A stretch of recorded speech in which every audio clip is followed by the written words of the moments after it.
দুই নম্বরে শিক্ষা এবং জ্ঞান ভিত্তিক সমাজ গঠন করতে হবে। আপনার সমাজ থেকে যখন শিক্ষা চলে যাবে, শিক্ষা যখন দূরে চলে যাবে, তখন আপনার সমাজ, আপনার দেশ ধ্বংসের দ্বার প্রান্তে চলে যাবে। আপনার দেশ লিখে নিয়ে চলে যাবে আরেক দেশ, কিন্তু আপনার জ্ঞান না থাকার কারণে আপনি সেটা অনুধাবন করতে পারবেন না।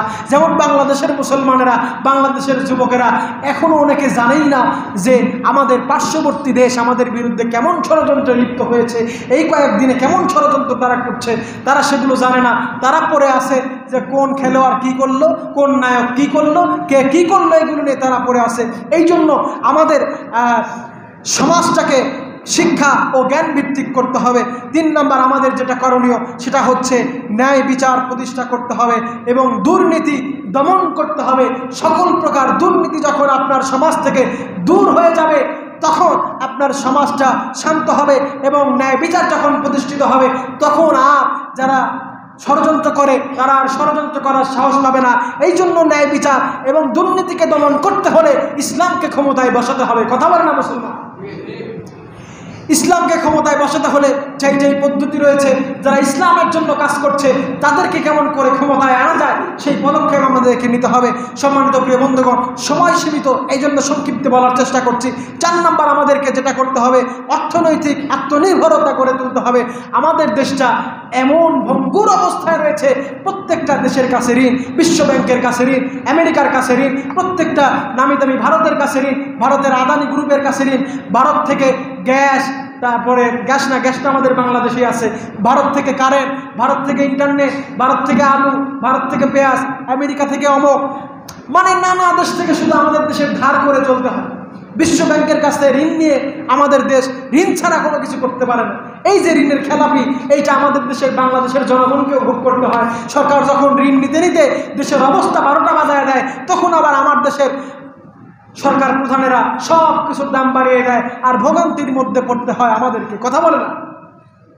এই জন্য আমাদেরকে অর্থনৈতিক আত্মনির্ভরতা গড়ে তুলতে হবে, অর্থনৈতিকভাবে আমাদের দেশটাকে স্বাবলম্বী করতে হবে। 5 নম্বর আমাদের যেটা করণীয় সেটা হচ্ছে সামরিক ও প্রতিরক্ষার সক্ষমতা বৃদ্ধি করতে হবে। গোটা 17টা বছর বাংলাদেশের সেনাবাহিনীকে একদম কুক্ষিগত করে রেখে, পিলখানা হত্যার মাধ্যমে কুক্ষিগত করে রেখে বাংলাদেশটাকে, বাংলাদেশের সেনাবাহিনীটাকে এমনভাবে একদম বিলাই বাহিনীতে রূপান্তরিত করেছে। বাংলাদেশে যদি এখন কোনো দেশ হামলা করে, আক্রমণ করে, আমার মনে হয় না বাংলাদেশ সর্বোচ্চ 1 দিনের বেশি টিকতে পারে। এই অবস্থা হলো কেন? এই অবস্থা হওয়ার পিছনে অনেক কারণ আছে, যাই হোক সেদিকে যাব না। এই জন্য আমাদেরকে নিজের দেশের সামরিক এবং প্রতিরক্ষামূলক ব্যবস্থা গ্রহণ করতে হবে। যেই প্রতিরক্ষামূলক ব্যবস্থা গ্রহণ করতে গিয়ে বাংলাদেশ ড্রোন, বিভিন্ন প্রকার অস্ত্র যখন ক্রয় করছে, তখন তারা আমাদের দেশে সরাসরি হামলা করার পদক্ষেপ নিচ্ছে। আমার দেশটাকে আক্রমণ করার মাধ্যমে, দেশের মধ্যে অস্থিতিশীলতা তৈরি করার মাধ্যমে তারা বিশ্বকে দেখাতে চায় যে দেখো বাংলাদেশটার অবস্থা কেমন। আমাদের তৈরি সরকার যখন ছিল তখন তো এত ধর্ষণ হয় নাই, তখন তো এত হত্যা হয় নাই, তখন তো এত জায়গায় জায়গায় আগুন লাগে নাই, তখন তো দেশে এইরকম মুসলিম মেয়েরা ধর্ষণ হতো না। মানে নানা রকম ষড়যন্ত্র করে তারা বোঝাতে যাচ্ছে যে বাংলাদেশ সরকার ব্যর্থ, অতএব আমাদের সরকার বসাও, না হলে আমাদেরকে হামলা করার সুযোগ দাও, ক্ষমতাটাকে নেওয়ার সুযোগ দাও, বাংলাদেশকে কন্ট্রোল করার সুযোগ দাও। এইরকম করে তারা ষড়যন্ত্র করছে। এই জন্য সামরিক সক্ষমতা বৃদ্ধি করতে হবে। 6 নম্বর, জাতীয় ঐক্য, আমাদের সংহতি বজায় রাখা, ঐক্যবদ্ধভাবে আমাদেরকে থাকতে হবে। যদি মুসলমানদের মধ্যে ঐক্য না থাকে তাহলে কোনো লাভ হবে না। গোটা পৃথিবীর সমস্ত শক্তি মিলেও যদি আমাদের বিরুদ্ধে আক্রমণ করা হয়, আর আমরা যদি ঐক্যবদ্ধ থাকি, গোটা পৃথিবী মিলেও আমাদের বিরুদ্ধে ষড়যন্ত্র করে কোনো কিচ্ছু করতে পারবে না। এইটাই হচ্ছে বাংলাদেশ। সম্মানিত বন্ধুগণ, এই জন্য আল্লাহ তাআলা বলেছেন, ওয়াতাসিমু বিহাবলিল্লাহি জামিআন ওয়া লা তাফাররাকু, তোমরা আমার রশিকে আঁকড়ে ধরো, ঐক্যবদ্ধ হও, তোমরা বিভক্ত হও না। সম্মানিত প্রিয় বন্ধুগণ, এই জন্য 7 নম্বর হচ্ছে সুশাসন এবং যোগ্য নেতৃত্ব প্রতিষ্ঠা করা।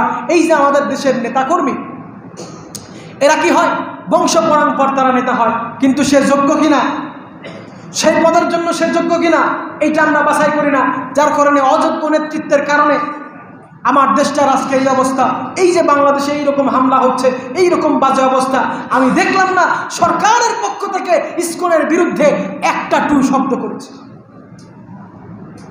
একটা কথা তারা বলে নাই। এবং আমাদের দেশের যুব সমাজের যে দায়িত্ব 9 নাম্বার, সেটা হচ্ছে যুব সমাজকে গঠনমূলক কাজে যুক্ত করতে হবে।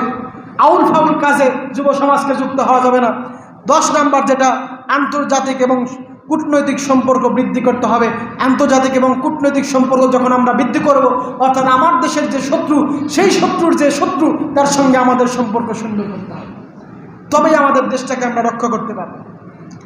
সম্মানিত প্রিয় বন্ধুগণ, এই ইসকনের বিরুদ্ধে বলার কারণে আমরা লক্ষ্য করেছি চুয়েট এই বুয়েটে কিছুদিন আগে একজন হিন্দু, এই ইসকনের সদস্য, সে মুসলিম মেয়েকে ধর্ষণ করেছে এবং বিশ্ববিদ্যালয় প্রশাসন ব্যবস্থা নেয় নাই। যখন মুসলিম যুবকেরা যখন আন্দোলন করেছে, তারপরে তারা সাময়িকভাবে বহিষ্কার করেছে এবং দেশের প্রত্যেকটা পর্যায়ে, প্রত্যেকটা বড় বড় পর্যায়ে কাউকেই আমি দেখলাম না যে তারা এর বিরুদ্ধে কোনো প্রতিবাদ করেছে। আমি বললাম 13 বছরের ছোট্ট শিশুকে হিন্দুত্ববাদীরা ধর্ষণ করেছে। তারা আমাকে বলল, শান্ত থাকো, সাম্প্রদায়িক সম্প্রীতি নষ্ট হবে।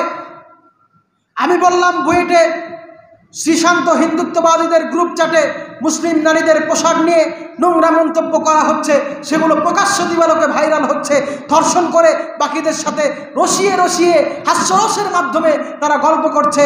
তারা আমাকে বলল, সাময়িক বহিষ্কার তো করা হয়েছে, অতএব শান্ত থাকো।